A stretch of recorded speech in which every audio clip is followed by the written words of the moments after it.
Hello students, how are you? I hope you all are fine and staying home to keep yourself safe from COVID-19.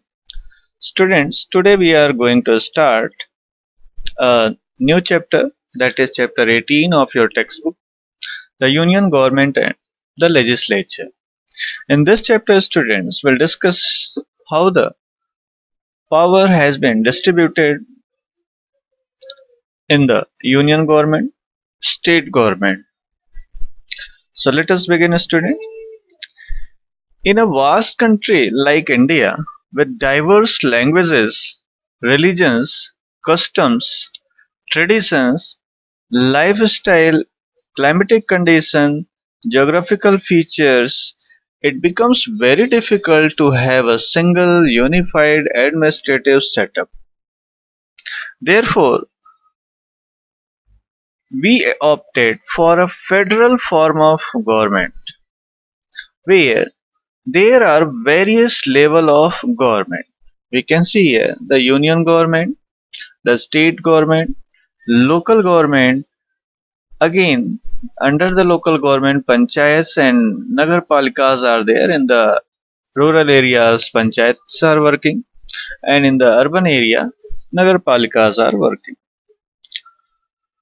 The aim of a federation is to bring unity in diversity by harmonizing the opposing forces so that to achieve common national goals.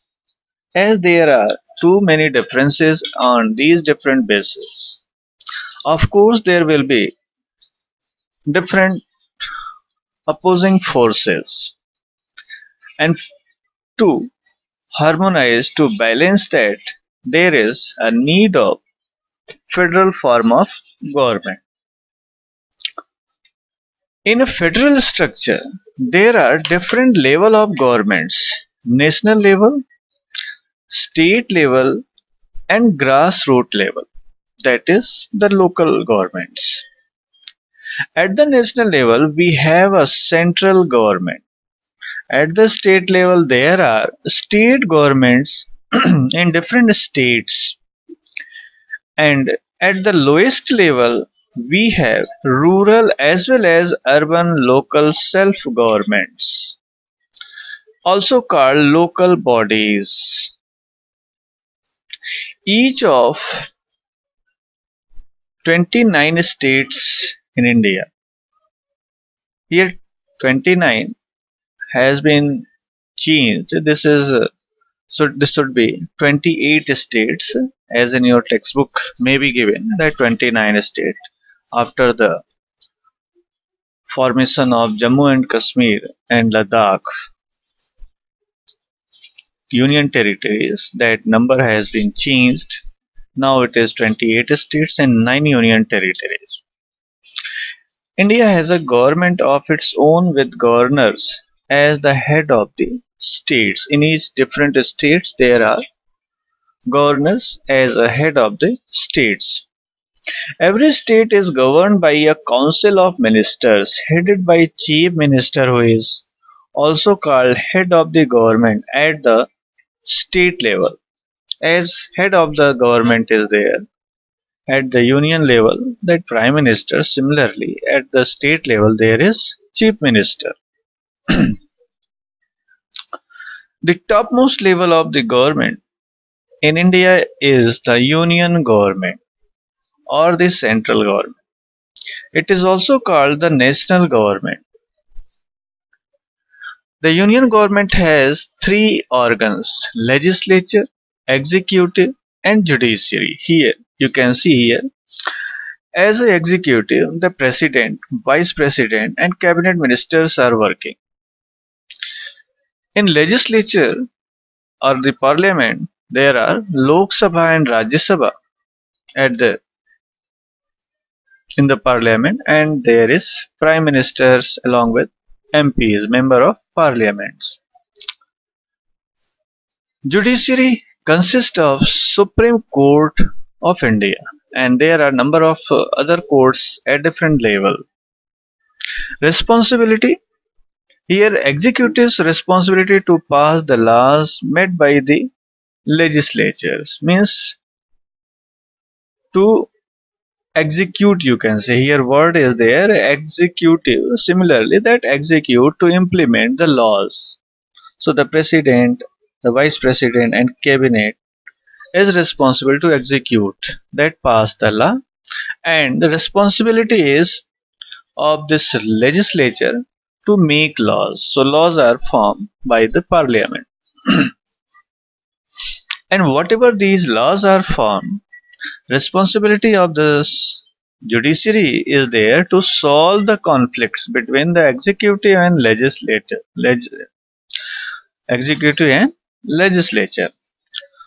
Other public related matters or conflicts. So whatever the disputes are arising between the legislature and executive, or the people, that disputes are resolved and solved by the judiciary. So in this chapter we will study about union legislature especially, that is this part, legislature. So the union legislature is called parliament, that is also known as Sansad. Indian parliament is bicameral, means consists of two houses, that are Lok Sabha and Rajya Sabha. Students, by one observation, how to recognize the Lok Sabha and Rajya Sabha?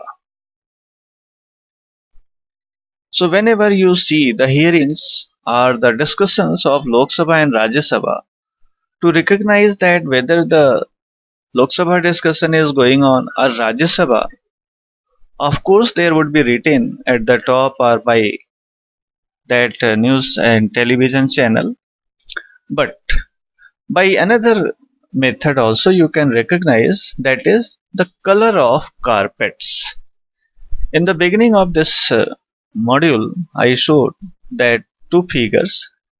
Let us take to that page. I want to take you that page so that you can see that color of the carpets. You can see here color of the carpet. The red color is there for Rajya Sabha and green color is there for Lok Sabha. As you can see, this has been given upper house concept, so it is having red color. You know that importance of red color is higher than green color in any official matter, so that way here you can understand and can remember that red color is given to the Rajya Sabha and green color is there for the carpet in the Lok Sabha. The union executive comprises of President of India, that is Rashtrapati, and the Union Council of Ministers headed by Prime Minister. The third organ is judiciary, as here we discussed. The highest apex court of India is the Supreme Court, which has maximum 31 judges headed by the Chief Justice of India.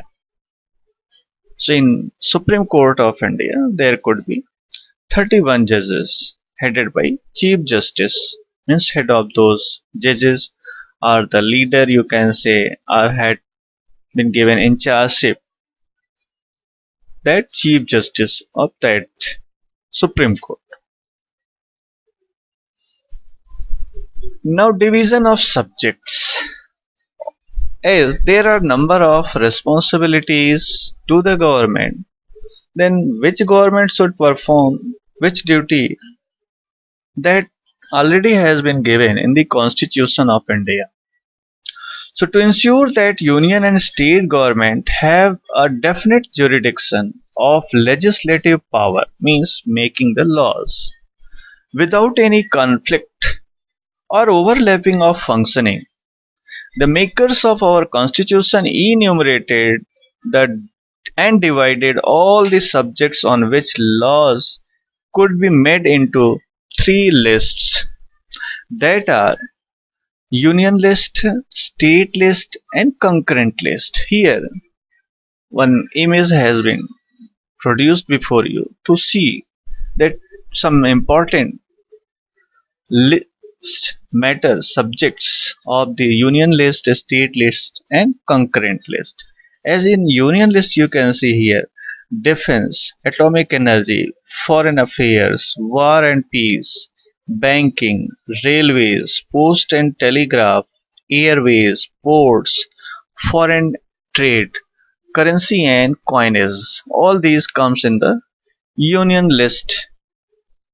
Then agriculture, police, prison, local government, public health, land, liquor, trade and commerce, livestock and animals husbandry, state public services. All these come in the state lists.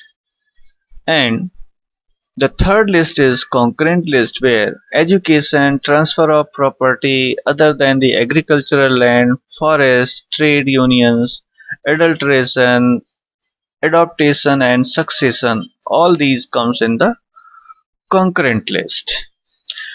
And there are some more subjects which does not come in this category, the union list, state list, and concurrent list, that has been given to the residuary powers and includes all matters not mentioned in any of these lists, in the state list, union list, and concurrent list, that come in the residuary power, and union legislature alone has power to legislate on such matters.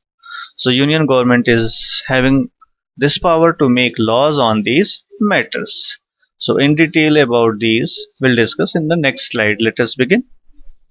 Now union list, all the 97 subjects of union list are of national importance. So all the subjects which are having national importance, that has been given to the union list. Only the parliament has the executive power to legislate on them. Only parliament can make laws on these matters. Some of the subjects of union list are defense, foreign affairs, war and peace, railways, post office, currency, forest, foreign exchange, etc. You can see here currency, railways, post office, defense, all these comes in the union list. Now state list contains 66 subjects like police, local government, public health and sanitization, agriculture, forest, etc. that are in the state list. The state legislature has executive power to make laws on these subjects, but in certain circumstances the parliament can also make laws on subjects mentioned in the state list. In a time of any kind of emergency, if there is need, the union government can also make laws on these different subjects which are mentioned in the state list. Now concurrent list. The third list is the concurrent list, which has 52 subjects and includes subjects such as marriage and divorce, transfer and property other than agriculture land, adulteration of foodstuffs, drugs and medicines, labor welfare, all these comes in the concurrent list. And the parliament as well as the state legislature both can make laws on the subjects enlisted in the concurrent list. But in case of conflict, the central laws prevails over the state laws. both the house means both the level of government, the state government and union government, both can make laws on these matters. But if there is any kind of conflict, then of course the union laws, central laws will be prevailing, will be preferred in time of contradiction. Now, the subjects not included in the above mention that union list, state list and concurrent list or such any such matter which will arise with the passage of time comes under the center and parliament can make laws on it. Such subjects are called residuary subject, like computer software, hardware, e-commerce, information technology are some examples of residuary subjects which came into effect after passage of time and that has come to the residuary subjects, and state government is not having power to make laws on this. The center has been given power to make laws on it. So thank you students. This was all about for discussion. We'll meet in the next module with some more topics. Till then, bye all of you. Thank you. Have a nice day.